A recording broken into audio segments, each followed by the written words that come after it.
I have the privilege of introducing our keynote speaker for today's event. Originally from Mobile, Alabama, Willi Miles came to Minnesota to play football right here at St. Cloud State University. I like him already. He has also served as assistant basketball and football coach for the Huskies. During those 6 years as assistant coach, St. Cloud State won 3 basketball championships and a football championship. Not too shabby. He's worked as a hospitality executive, consultant, and trainer for 15 years at major brand name hotels like Radisson, Sheraton, Holiday Inn, Comfort Inns, and Mystic Lake Casino Hotel. He is the founder and chairman of the Stand Up Foundation, which helps raise money for organizations that foster life skills, educational development, and opportunities for our youth. Currently, he is a national touring comedian and the CEO of his own entertainment company, Willi Miles Entertainment, Inc., which includes a talent agency, consulting, and publishing company. Please join me in welcoming America's everyday comedian, Willi Miles. Right, thanks, Holly. That was quite the introduction. Thank you very much. That's like way more information than you probably need to have. Yeah? Thanks for having me here this afternoon. I'm ecstatic to be back here on this campus at St. Cloud State University. Obviously, this is my dream come true. One of my favorite stories to start before I get to my show is to talk to you about teamwork. And one of my favorite stories to tell about that is when some of you have never heard me before and you didn't know who I was, when you hear that introduction, and they say, I came here from Alabama to go to school in Minnesota, I mean, a lot of you, I could tell on your face, like, why? Why would you do that? Right? That's honestly, I thought the same thing after I got here. But it ties into what we're going to talk about today, and this is what I love about what I do for a living, because it really ties into my whole life from 18 years old until I was 28 years old by the time I left this campus. I didn't go to school that whole time. I didn't go to class a lot either, but that's not the point. That's not why you're here. That's a whole different story. But what I'm saying is, it ties into that, and people say, well, how did that happen? You know, I'm into exactly how it happened. Teamwork. St. Cloud State, this is a true story. They knew 2 things about me before they recruited me to play football here. 1, I was from the South. 2, I knew nothing about the North. I know you think, what does that have to do with teamwork? They got together, and they said, do not talk to this boy about how cold it gets up here. Don't talk to him about snow. When they brought me for my visit, it was May and July. I know, you see the pattern already, right? And people say, well, how do you not know anything about the North? Because I'm from the South. They don't talk about the North ever. They just don't care. And I came up here before the Weather Channel. Yeah. Before the Weather Channel. We had just barely got ESPN. I think in Alabama, they just got the Weather Channel like last week, to be honest. But this is a true story. None of that was, there was no cell phone. There was cell phones, but they were like the size of a car battery. Remember that? I couldn't afford that. One phone call was $50, I believe. And some of you remember that. Yeah, I had one of those. Just for show. But the thing of it is that when I came up here, it all came together. Because I remember being here for 4 days, visit with 27 people. 4 days, 27 people. They took me to little towns, little cities. They took me downtown St. Cloud. I had lunch with the Chamber of Commerce. Now you would think a young man from Alabama that never been to Minnesota, sitting in a room with 145 people, these words would have came up in a conversation. The words frostbite, wind chill factor, and basically most snow you've ever seen in your entire life. No, it was very hush-hush. What he don't know, don't tell him. Now here's the cool part about it. When I left here that summer, July the 19th, after my last visit, I made a snap decision that St. Cloud was my school of choice. Boom! That's where I was going. However, I forgot to inform the university and the football coach that I was graduating high school early. I graduated in December. I know, you see that already, don't you? I graduated in December, so I called on the 19th of December. I called the coach. I said, Coach, I graduated last night. I want to know if it's possible if I could start school early. And there was nothing but awkward silence on the phone. Right? Generally, when a high school football player calls his college coach and tells him he graduated high school early, that's a jubilant conversation. Like, congratulations, son, we're looking forward to having it. No, awkward silence. Had I been listening very carefully back then, and there's no way I could have because it was analog, I probably would have heard him say something like, ruh-roh. And this is what he said. He said, Willie, next quarter starts January the 10th, but we'd like to get you here on the 5th to get you acclimated to the weather. Now, I did not know what the word acclimated meant. It was not yet in my vocabulary. And number two, it had way too many syllables in it. And number three, we don't acclimate the stuff down south. Either you get used to or you don't get used to. There's no acclimation process.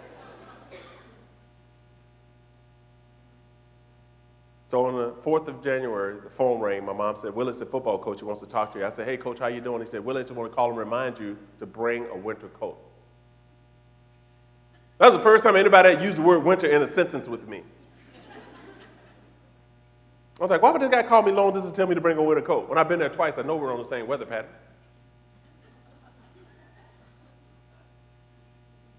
We're flying into the Minneapolis International Airport on January the 5th. I finally looked out the window. I couldn't see nothing. Everything was white. I was like, oh my God, it is foggy up here. How are they going to land this plane in all this fog? It was falling in chunks. I had never seen that before.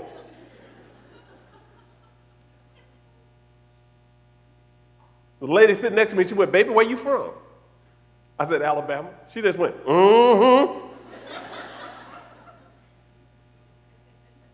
So that's the gist of the story about how I got up here. And it was a lot of teamwork. Nobody talked to me about the weather.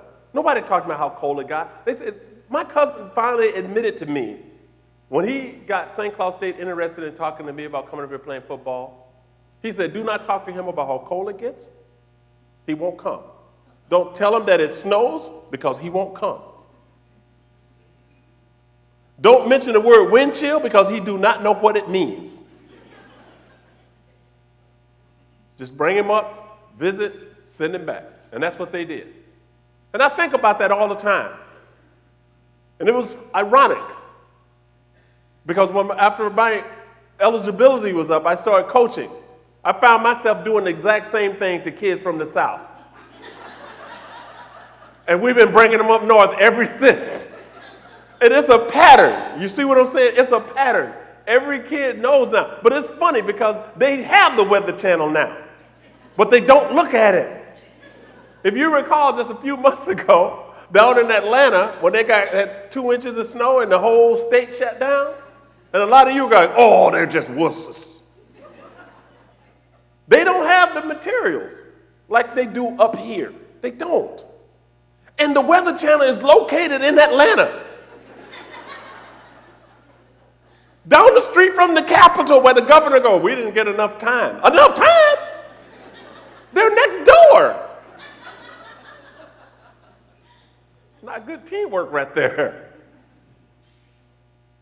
But in order to be successful as a team, in order to build anything, I mean, you think about all the things in the world that's been built. You think about the pyramids, you think about the railroads, you think about all these skyscrapers. You think about how many people it took to do that. You think about how many conversations was had. You think about how many people that didn't show up one day for work and somebody else did their job. You think about all of that. my friends, is teamwork.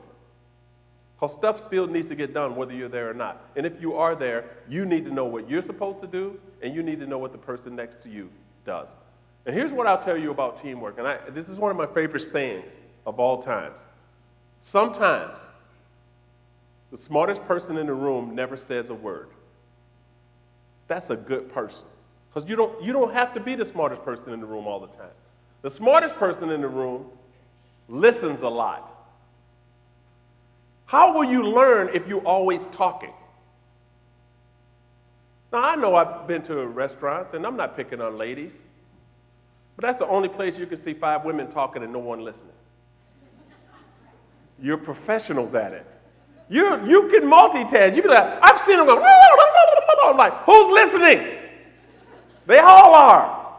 But everybody, this one's talking to this one, that one's talking to that one, and this one is listening and talking to both. I've seen it. It's incredible. I've heard it in bathrooms all around the country. You walk by a men's bathroom, it's like a morgue. Nobody says a word. Everybody's a genius in there. Thank you for getting that. Sometimes they go, but you walk by a women's bathroom, it's like, what are you talking about in there? What's going on in there? Information is being processed and delivered simultaneously. But working as a unit, when I coached at St. Cloud State University, the men's basketball team, I'll never forget the athletic director at that time was Noel Olson, came to me and said, Willie, we want to see if we can get you on staff and help you recruit. Help us recruit kids from Minneapolis, Chicago, Milwaukee, or what have you, to come here to play at St. Cloud State. I thought that was awesome. I was going to be a part of a team. Now, for all of you that don't know, I grew up in a large family. I have 9 older sisters. I know, hold your applause. Because they weren't 9 sisters from Foley. These are 9, oh no you didn't. Sisters. They weren't. Some of y'all get what I'm talking about. So I grew up on a team. I know what it's like to be part of a team. And I know that when there came time for chores, everybody had their responsibilities. But tomorrow you have a different responsibility that was somebody else's. So we would call that today cross-training, but we didn't call that then. We call it, you're doing windows today, tomorrow you're mopping floors. So you had to know how to do everybody's job because that wasn't going to be the job that you have that next week, that next Saturday, that next month, that next spring. We hated when weekends came because you didn't know what job you were going to get. My mom handed out, it looked like time cards, but you didn't get paid. Just had your instructions on it, like. So when I got asked to do that, by Noel Olson, it was, to me, it meant I was going to be a part of a bigger team. I was going to be a part of putting together a team. Now, here's what I'm saying. A lot of the people, you hear the word corporate culture. How many times you've heard that? The culture of the company, the culture. I'm here to tell you this. I hate it when I hear a company that creates a culture before they hire anybody. What kind of culture are you? You can't create a culture and then bring people into that. That's a cult. A culture is something that when you bring people, where everybody melts together. Everybody. When you bring people in, you find out what you're working with and create your culture around what you've hired, what you have. So everybody has an opportunity to input what your culture is going to be. So nobody feels like they're walking in. It's like your first day on the job. When you walk into a job, I mean, that's the worst day ever. The best day is getting hired. The worst day is your first day. Because you're the new person. And let's be honest. If you're new, you're new. You don't know nothing, and people know you don't know nothing. Human resources have given you the big skinny on everything, told you how great it is to work here. They're your biggest cheerleaders. Sometimes they're the last person you see at your last day on the job. They're the one walking you out the door, asking you for your keys and your password. Yeah. That's not bad, but they're the first person you see. There's the person that tells you what this company is all about. They explain to you where you're going to be working. They're going to tell you, oh, you're going to have a great group of people to work with. Sandy, Trish, Bob, oh, they have so much fun up there. And the first day you walk in, everybody shakes your hand. Welcome aboard. You sit down at the desk and you don't know what to do. It's your first day. And then you got to follow people. They're going to take you around, introduce you to everybody else. So you got to smile all day. And just shake hands, smile, shake hands, smile, shake hands, smile, shake hands, smile. That's the time when you first get hired to embrace what it is you're doing. Don't ever apply for a job that you don't want. You know what I'm saying?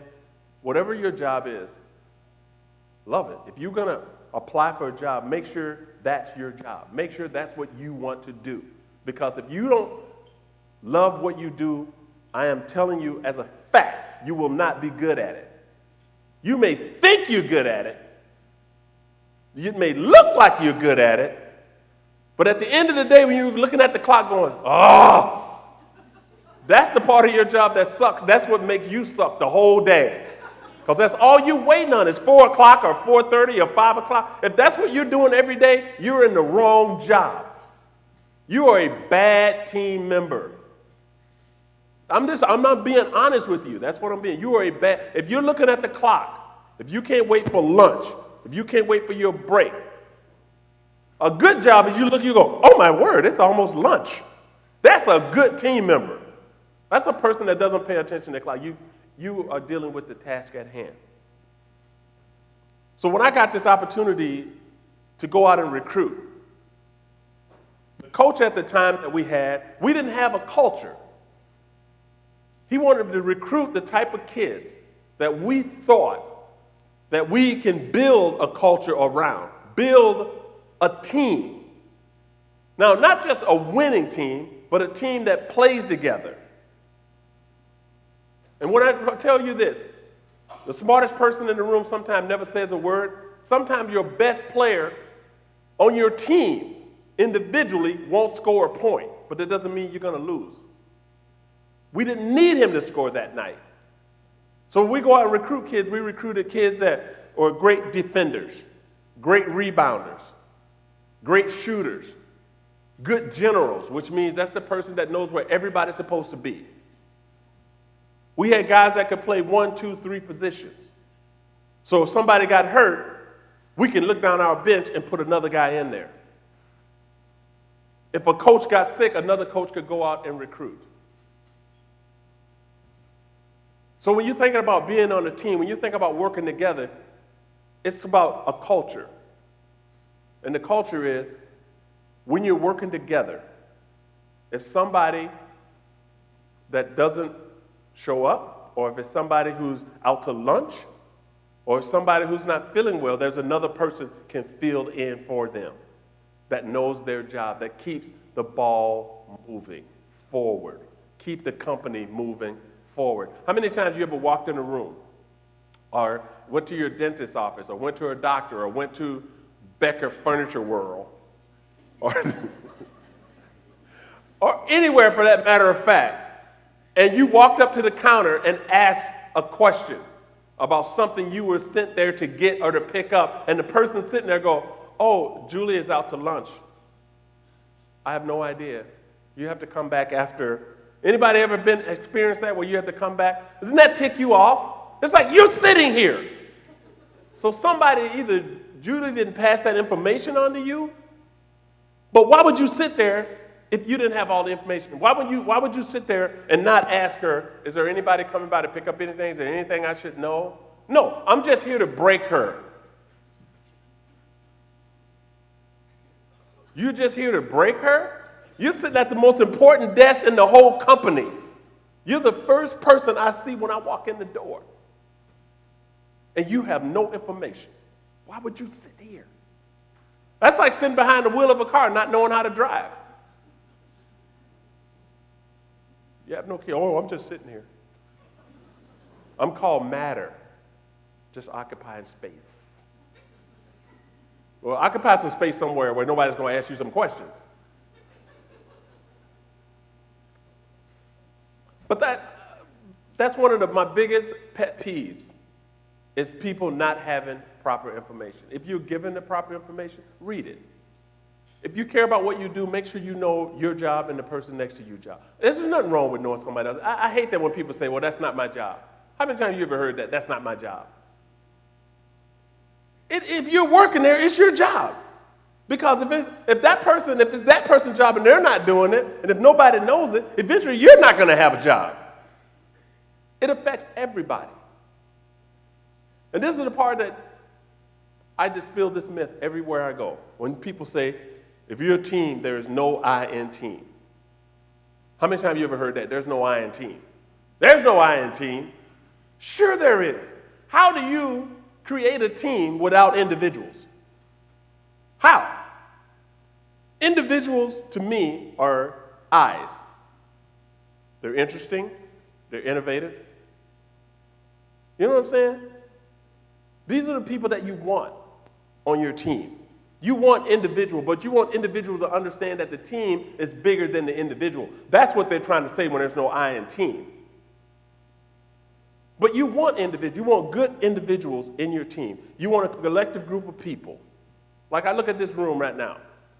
And there's a lot of things that I could do. I could do PowerPoints. I can pass out sheets of paper and have you take tests. I don't want to do that because there's somebody that's already done that to you today already. I hate tests, and my GPA shows it. But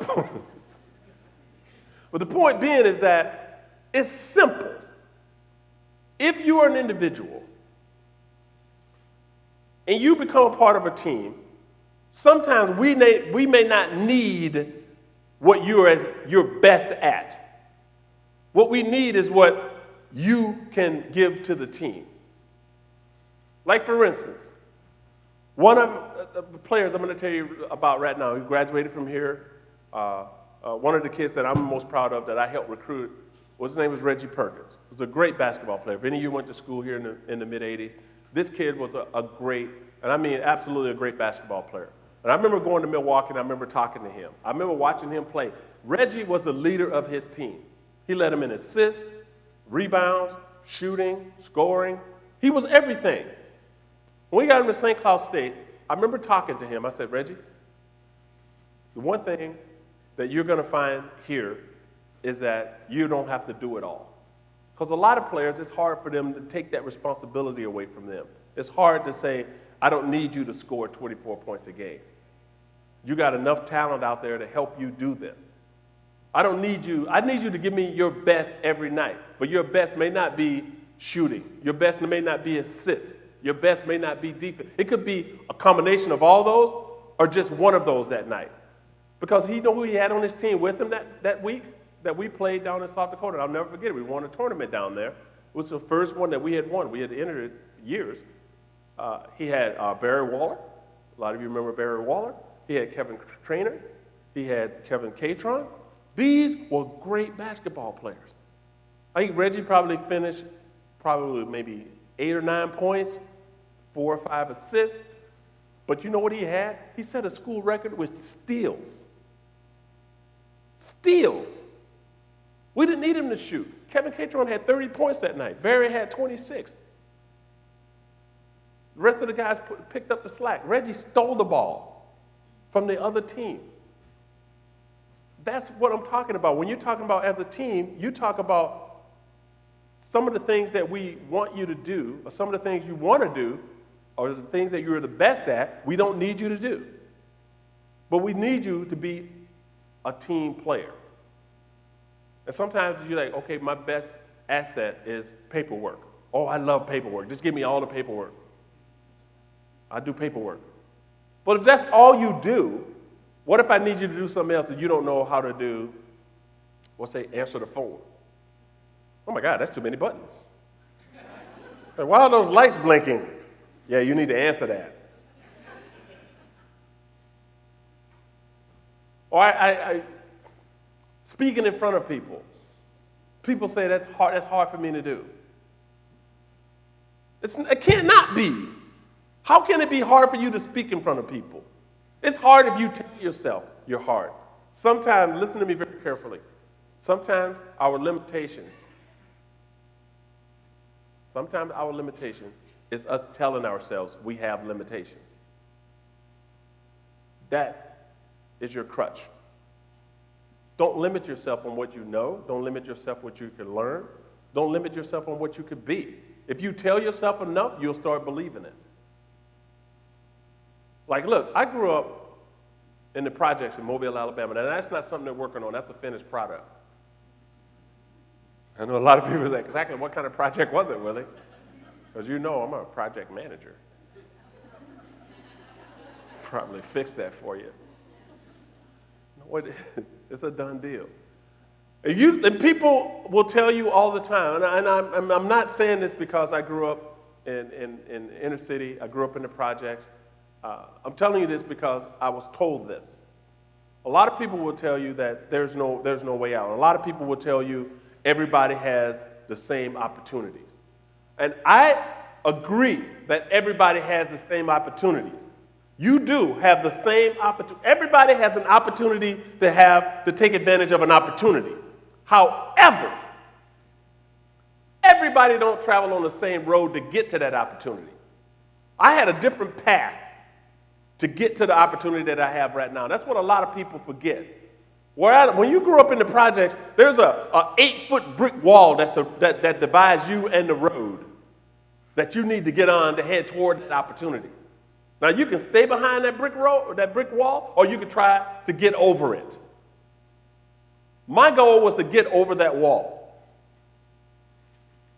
And you don't just go and climb the wall. You got to figure out a way that you can get over it and not have to come back over that wall.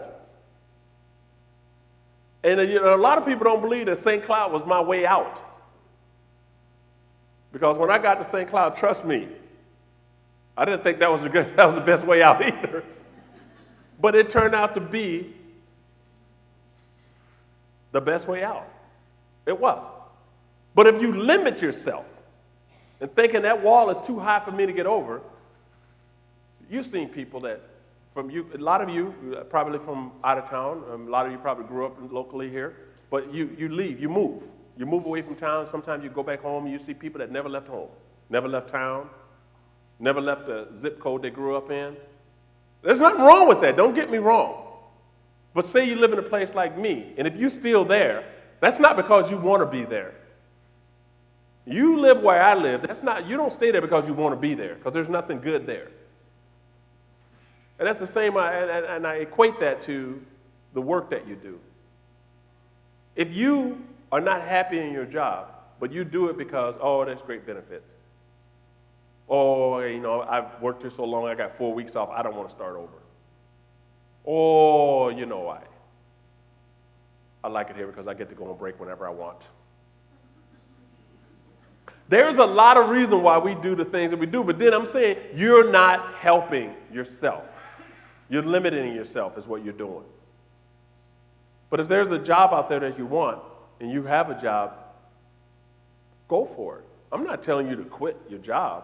I mean, I assume that everybody's here. This is a workshop. You're here because you want to be better at what you're doing. I think you have a great model for a theme here. I think that's awesome. But I don't think it works if it's not in your heart. If this is not what you want to do, if you're not doing what you really, truly want to do, you can go to all the seminars and all the pep rallies you want. At the end of the day, if you're still watching the clock, you're just not a good team member. And I think you know that. I'm not telling you anything you don't know. I don't want to be mean-spirited because this is like, a happy show. But sometimes you have to ask yourself a question. And I'm going to tell you this.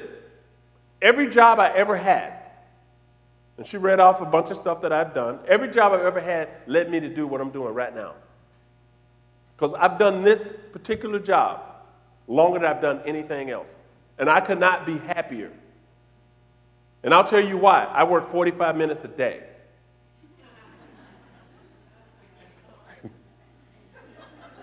I know you laugh. I got 23 hours and 15 minutes to kill every single day. And I don't apologize for that because I work 45 minutes straight.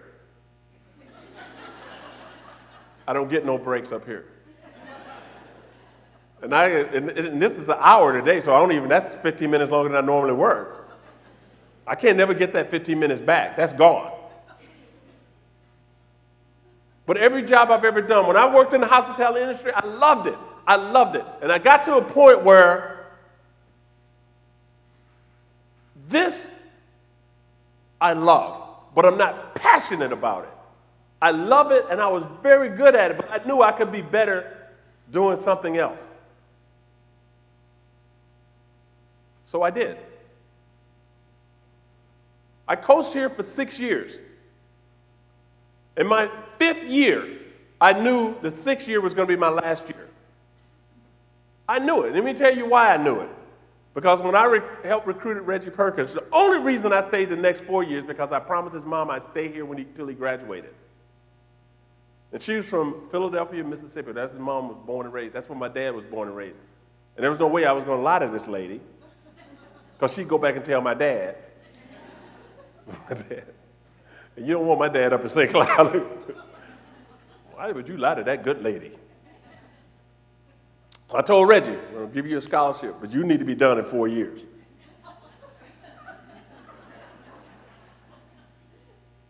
And you know what? He was. He was. And I appreciate that. And that was his last year was my last year coaching here. But I knew that was not my passion. Your passion is this. And you've all heard this saying. It's a beautiful saying. My father said it to me when I was in the 9th grade. Find something you love to do. Get someone to pay you for it, and you'll never work another day in your life. That's what I did. This is what this is what everything I did led me to be doing what I'm doing today. And I'll say that a lot of it had to do with me coming here to St. Cloud. Had I not came to St. Cloud State, if I hadn't made that leap, not to go to Alcorn, not to go to Tuskegee, not to go to Grambling, not to go to Clark College, not to go to San Jose State, and had I not made those decisions not to go there, I don't know if this would have happened. I don't know. But what I do know is that when I came here, athletically, it was the worst decision I ever made. Economically, socially, educationally, it was the best decision I ever made, and I wouldn't change it to save my life. Because sometimes you have to believe that what you're doing is the right thing. Sometimes you have to have a passion, and you got to know what that passion is, and you got to keep moving forward. If you're sitting at your job and you're not happy doing what you're doing, that's not your passion. You know what I'm saying? It's not that this job sucks. No, you just suck at it. And you're trying to make it work. You can't. I know, there's a whole lot of terms I could use, but that's the PG-rated one. And I think that sitting in St. Cloud for probably the first 4 years that I was here, it taught me a lot. It taught me one thing for sure. When I left Alabama to come to Minnesota, it taught me that I could adapt. I can adapt. Now, just to be honest, my wife, just a short, brief deal here. I want to just kind of go off the path here for a second. I met my wife here in Minnesota. I met her right here in St. Cloud. That was a good thing. She was born and raised in central Minnesota, just up the street here, a little town called Greenwald. Yeah, I was just there last night. I'm kind of a big deal in that town. And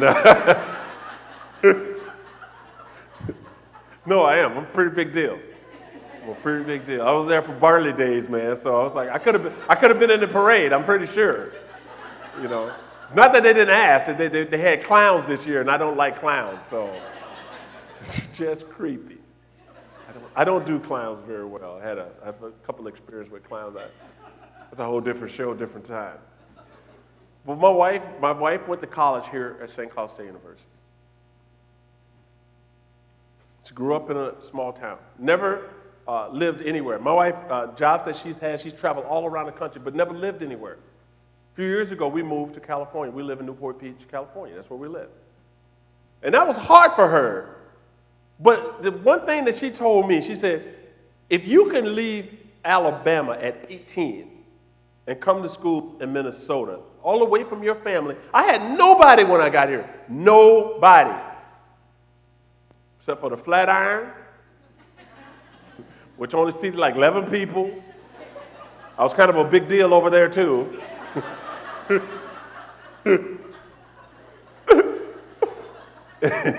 And Val's, which didn't seat any, but I was a big deal there, too. So she said, if you can do that, why can't I move to California? So we moved all the way across the country, and she loves it out there. She took a chance to move away from her mom, who lives here. All of her brothers live right here in Minnesota. She's the only one that lives out of state.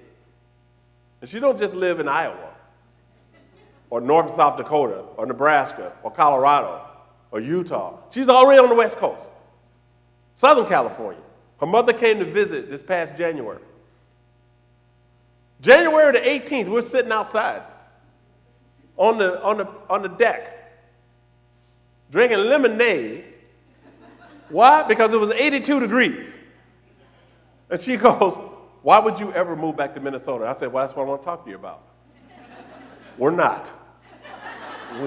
We ain't never coming back, Mom, really. We're going to come back to visit, but that would never be our address ever again. But my wife found a place where she could move. She found a job that she absolutely loved, and she went back to it. She was in a job that she loved, but she wasn't passionate about it. So she went back to her passion. And then that job wound up taking us to Southern California. And she wouldn't change it for the world right now. She literally said that out loud, and I got it on tape. Because you have to do that with girls from Central Minnesota. But they won't. You can't. To get one of you to move from here. I ain't saying it's like trying to put a saddle on a wild bull, but similar. But that's the same thing about you. You can't find excuses to stay at a place that you're not passionate about. You can't keep finding excuses not to move on. If you keep making excuses, your life becomes about excuses. Well, I would if I could. I would if this didn't happen. I would if this. I would if that.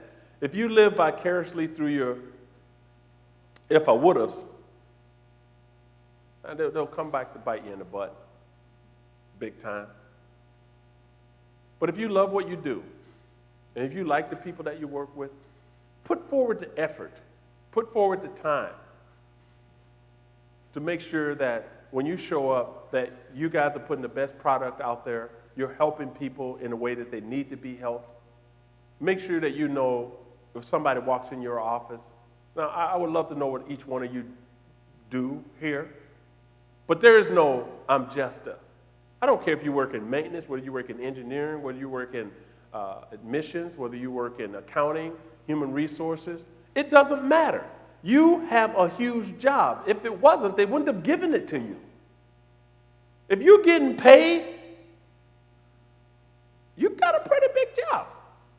There's somebody depending on you to get stuff done. Otherwise, it's called volunteer or internship. But if you're actually getting a salary or an hourly wage with benefits and breaks,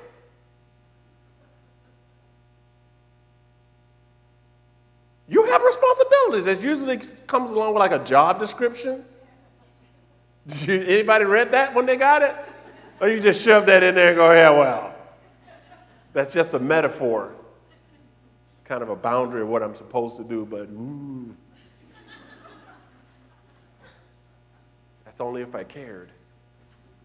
But if you care about what you do, if you care about the people that you work with, if you care about the company that you work for, and this is what I will always say, and I say this to companies all around the country. If you have a company that put together what they call a workshop, they care. They care enough about you to put you in a program like this to have you learn about what it is your job, what their motto is, what their culture is, and so forth. They care, because if they didn't, you would never have a workshop. If you work at a company that didn't send you to seminars and workshops, I don't want to work for a company that don't want to help me improve myself, don't want to help me understand what our policies are, don't want to help me understand if we have a theme this year, I want to be on page with the theme. I mean, in basketball, our theme was the run is fun. The run is fun. That was our theme. We had it on the back of our shorts. The run is fun. You know what we did every game? We ran. Why? Because it's fun. We bought into it. We recruited kids that could run. We didn't walk the ball up the court. That's not the run is fun. Walking is horrible. We run. We push it up. We push it up. That's what we did. We pushed that ball. And if any of you was here between 85, 86, 87, 89, you saw what we did over there at Hollenbeck Hall.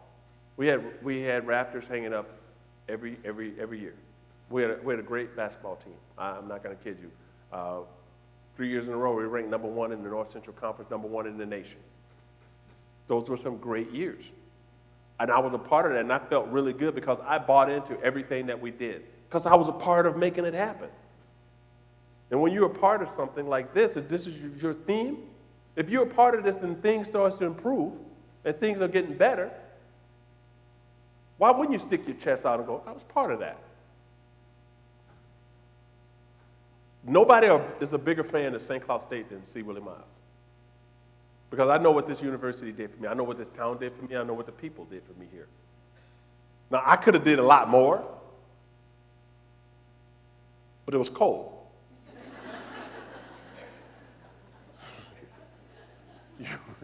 There are a few people in here that I've known for, like Dr. Mertens right here. I had his class.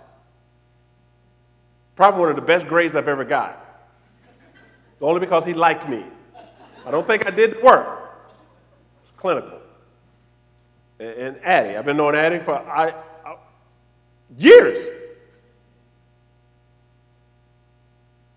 Now, I'm just saying, there used to be another guy here. I don't even know if he's here anymore. He probably retired now. I remember he drove a truck around all day. And everybody knows who I'm talking about, don't they? He always looked busy, but he was never busy. But you know what? I'm going to be honest. He loved his job. And I'm like, what's your job? You just drive the truck? He see me walking, Willie, hey, want to ride? Yeah. He give me a ride over to Hollenbeck. I was almost like he wait for me and then give me a ride back over here to Atwood. I saw him everywhere. I didn't know where he worked. I didn't know. I know he worked in this building, but he was in all the buildings. I saw him in Brown. I saw him over in the education building. Dave. It was Dave Welly. You can't make this stuff up. He had to be the most popular employee on this campus. Everybody knew him. And maybe that was his job. I thought at one point, at about 25 years, I'm just assuming you're the ambassador. That's what you are. I'd never seen the guy break a sweat, but he was always in the truck, giving me a ride, shaking my hand. And when I became a comedian, he was at every show. I'm like, how are you getting these days off? Is he retired now? God bless him. He done good. But that's the beauty of the stuff that I remember about this school. This is the stuff, when I travel around the country, I tell people that I always mention I go to St. Cloud State. Number one, generally you won't find me without some sort of St. Cloud State gear on, whether I'm golfing at celebrity golf tournaments around the country, or whether I'm golfing in local golf tournaments, whether I'm working out, or if I'm on stage thanks to Eddie, I walk around with my pen. Everybody asks me all the time, where did you go to school? And I say St. Cloud State, and everybody always goes, really? I was in Boston. I'm doing a show in Boston. I get on stage. The lady walks up to me, she goes, did you really go to St. Cloud State? She goes, because I went to St. Cloud State. It's like, why would I lie about that? If I'm going to lie about where I went to school, I'm going to say Harvard or Princeton or Yale. You don't lie about going to St. Cloud State. That's a badge of honor, my friend. I couldn't make up a better school if I wanted to lie to you about where I went to college. What's the St. Cloud State? And I travel around the country because there's so many alumni around the country. I meet them, and I get off the stage and I say, hey, I went to college in a small town in central Minnesota called St. Cloud State. After the show, every time people walk, did you really go to St. Cloud State? You know what? I didn't know you were going to be here, so why would I make that up? But the theory behind why I do what I do, and I say it's a theory because I made it up, is because in my heart, I think if you love anything that you do, and I know people love to laugh, and I think that one of the biggest things that I learned about being here was being able to laugh more. When I got here, it was frightening when I came to St. Cloud. It was quite frightening. I grew up in, like I said, down south. I grew up in the inner city. I went to an all African-American high school. I went to an African-American church. And I remember when I came to St. Cloud, there was no Southern Baptist black churches anywhere here. I thought they were everywhere. At least that's what I told my dad. I can't find a church nowhere.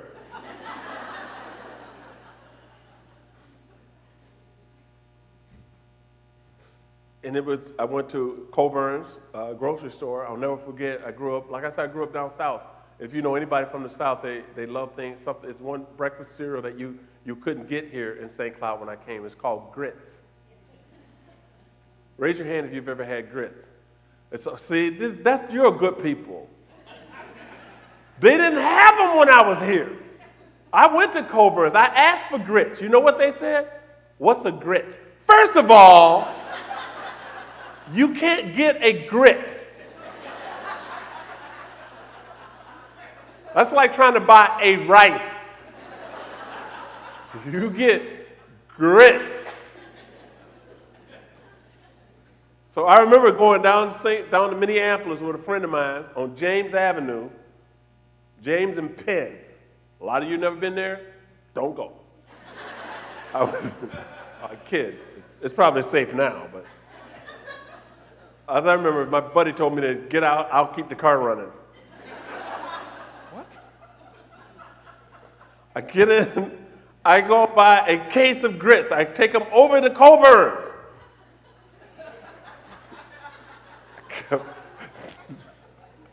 This is a true story.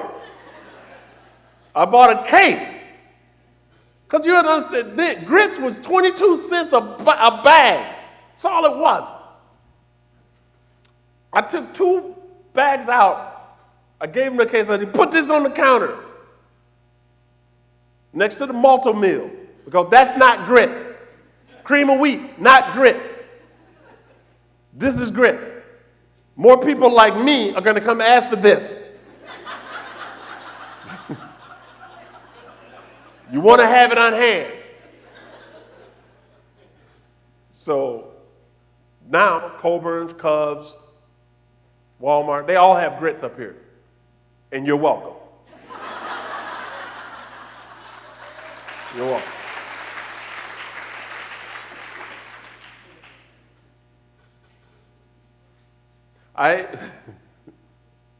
That was a true story.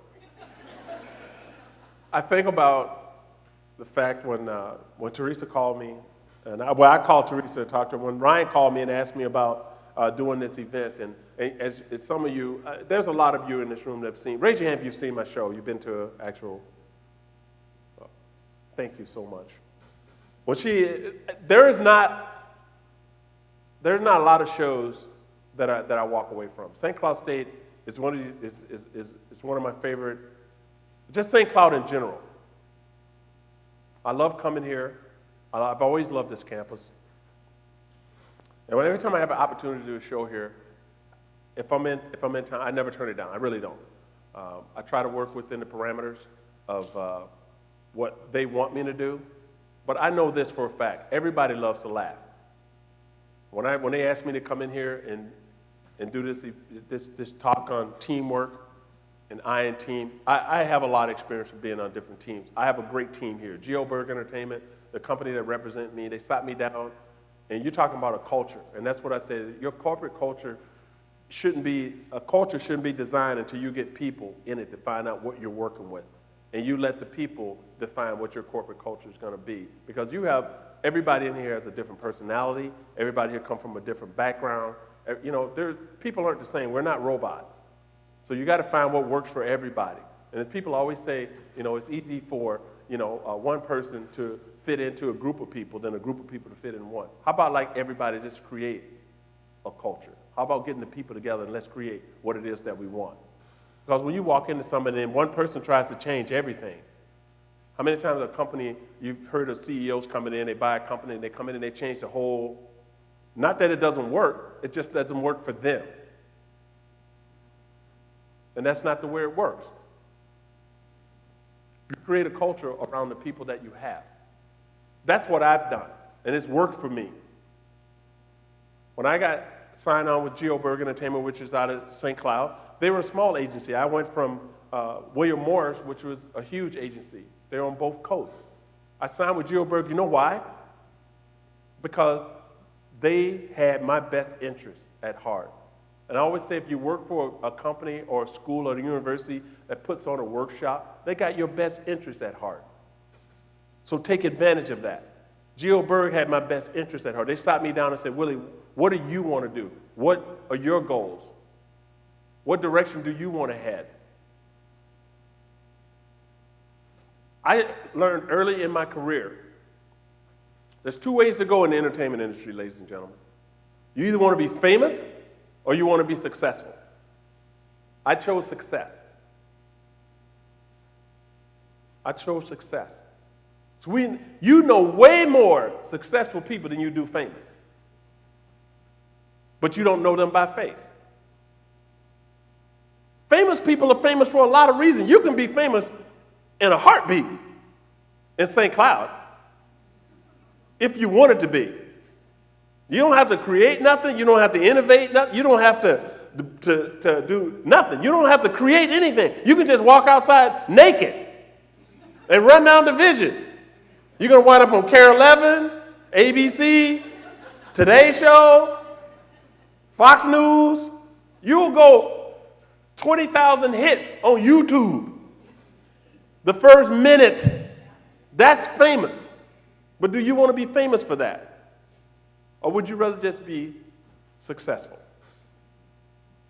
And if you find a job that you love to do, and you're passionate about it, and someone pays you to do that particular job, which you don't consider a job because if you had to, you'd do it for free, you'll never work another day in your life.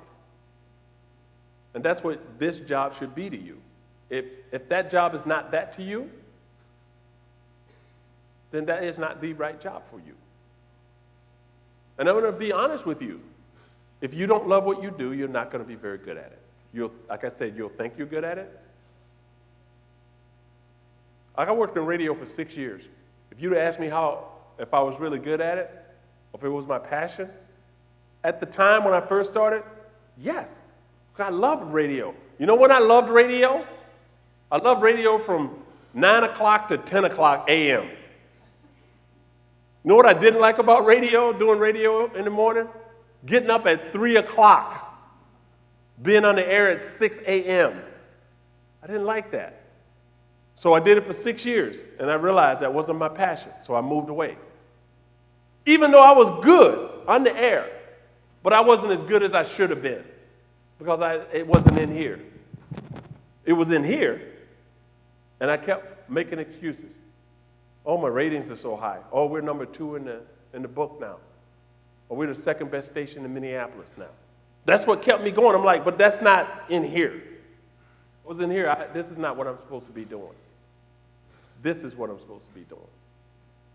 And when you get with the right team, and everybody start doing what they're supposed to do, like Ryan. Teresa called Ryan. Ryan talked with Gary. Gary talked with me. I discussed it with my wife. I called the St. Cloud Police Department to make sure I didn't have any outstanding parking tickets.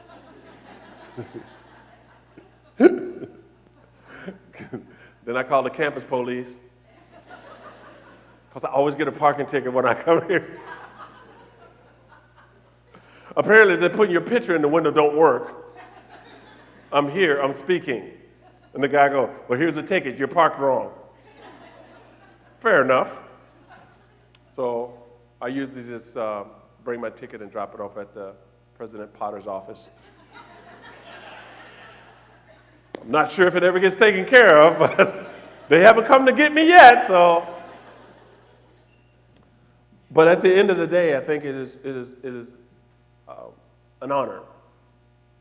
And it's not just so much an honor to have a job, to do what I do. It's an honor to be invited to speak to a group of people, to an organization that puts on an event like this to help people get better at what they do. Before I leave, I want to leave you with something that my mom told me when I was a kid. And I'm going to tell you exactly what she told me. I was 7 years old. Now, I don't know if my mother was a very wise lady. She died when I was young. I was in college here. I was at college when my mom passed away. So she's a sweetheart of a lady. And this is what she told me about laughter. Everybody loves to laugh. If you don't like to laugh, there's something wrong with you. There's literally something wrong with you. She said, laughter is one of the best things that you could do. Laughter is good for your heart. Laughter is good medicine. I said, okay. But I laugh every day. She said, I know, baby, but you got to take it serious.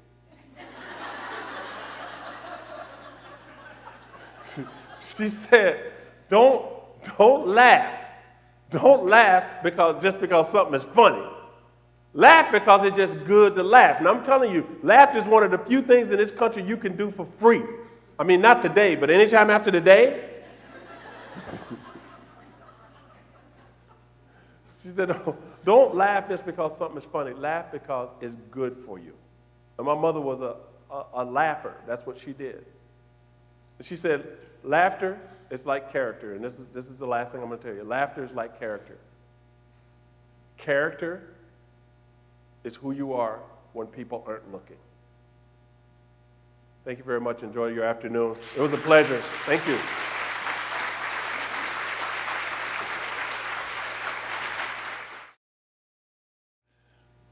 America, is known for storytellers and humorists. Name me one stand-up comic from England. Can't think of anybody. But America is known for people who are good at telling stories. And just think Mark Twain, Will Rogers, C. Willie. I mean, we delight in people who tell a story that makes sense. It rings that speaks to our hearts. When George Bernard Shaw met Mark Twain, he said, there's nothing as funny as telling the truth. And if you listen to, I was listening to you laugh when C. Willie spoke, and you laughed a lot at things he said that were true. And I think George Bernard Shaw was right. Thank you for being here. This is what universities are about. Universities are about coming together to learn. That's what we do. And you can't create a learning space for our students if you live in a space which is not also a learning space for you. And that's what we must be. We must be a learning place, a place where it's okay to make a mistake because from our mistakes we learn. And when something goes wrong, we see the opportunity to figure it out so we can make it go right. We don't see our initial response is not, whose fault is it? Who's to blame? I hope they don't blame me. It's, how did that work? How did that happen so that we can make it better? And if we all together are committed to learning, as you are by the time you've invested in being here today, we'll be a better place, and our students will benefit because that's true. I have a plaque in my office that somebody gave me a number of years ago. It's a quote from Michelangelo, which says, "I'm still learning." I think of all the great people that I look up to and from whom I have learned, and every single one of them would have described themselves as a learner.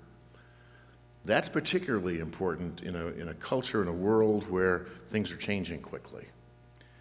You know, they say of today's college graduates that they, 20 years from now, will be doing a job that doesn't exist today. And you can't get from here to there without being able to learn continuously, without being able to say, I don't know, but I can learn. And I think as a community, as a campus, that's where we are. We have a lot of challenges in front of us. You see a lot of news in the media about higher education must change. And I have to tell you the truth, when I read some of those things about how we have to change, in my gut, inside, I say, I agree. I don't know how to do that. Yet. We're going to have to learn. And that's what this day is about. I want to thank Holly Shaneher and her team for creating the day. A lot of good people have worked hard. There are a lot of people who see themselves as learners who will be learning with you. This is not the sage on the stage. Somebody has all the knowledge and is going to give it to you. We're going to think and learn and grow together. If we can keep that in mind as we start our year, and boy, gosh, we're about to start. It's quite incredible. It's August, for gosh sakes. Where'd the summer go? We had a summer. It looked like we weren't going to have one, but we're in a nice summer. The campus looks great. Jim Steffes and his folks have done a beautiful job on campus. One of the things I marvel about when I look at the flowers and the plantings around campus is that they're not content just to leave things as they are. They're continually trying to improve. I was coming into the administration building the other day, and Jim was out there in front with his student team, and the first question I asked is, who ate the top off those plants in front of the administration building? So we talked about rabbits and squirrels and who else might have chewed on those things. But I told him the place looked good, and he said, I want you to know we moved the grasses from around that electrical enclosure next to which you park. And we moved those over on the other side of the campus, and they look great. And we put Boston ivy in there because it's going to grow up the side and it's going to look beautiful. And I said, super, I can think of the Red Sox every time I park. But the notion that it just wasn't quite right, and they were going to make it better. And they did the job of moving and transplanting and shifting things around until the guy in charge, Jim, said, that's going to be it. That's going to look super. And I see signs of that all over campus, of people saying, this doesn't quite work right. And when we were doing the Great Places to Work conversations, we had a conversation about onboarding, how people come into the organization and learn about it. And Holly and others were in the audience, and folks said, this does not work for us. And they said, well, you're right, let's fix it. And they've made a number of changes already that look a lot better to our incoming folks. Folks ought to be excited about arriving here, and our welcome for people should let them know that we're proud of what we do. I completely agree with C. Willie. You got to love what you do, or you won't be at your best. And we have a responsibility to create for each other a place that we love to work. We love to work together. It's one of the strongest messages we got in the Great Places to Work feedback sessions we have. You like each other. You trust each other. You work together as a team. Yes, there are exceptions, but in the main, we like the people we work with, and that's important. And we take care of each other, and that's important. And we understand that making this the best place possible to be is going to be our work, and we're going to do it together. And I heard that in C. Willie's thoughts as well, that this is a place we have to create and we have to own. One of the ways you do that is by telling me the truth about what I'm not doing right and what we're not doing right. And I think we made a good beginning in that, and I hope that continues, because that's the only way for us to, it's the only way for me to get it right, is to understand the impact of what I do as president and what my team does on the whole enterprise. Because we are the culture. It's not something that exists here independent of us. It lives on us. We make it. And we're always interested in making it better. So as we walk out the door and look at the flowers, I notice that they're not the same as they were last year. Things have moved and changed because people are trying to make things better. And I know that's true in all the work that you do. Thank you very much for your commitment. Thanks for spending your time here, investing in being together to learn. That's what a university is about. Have a great day. Thanks.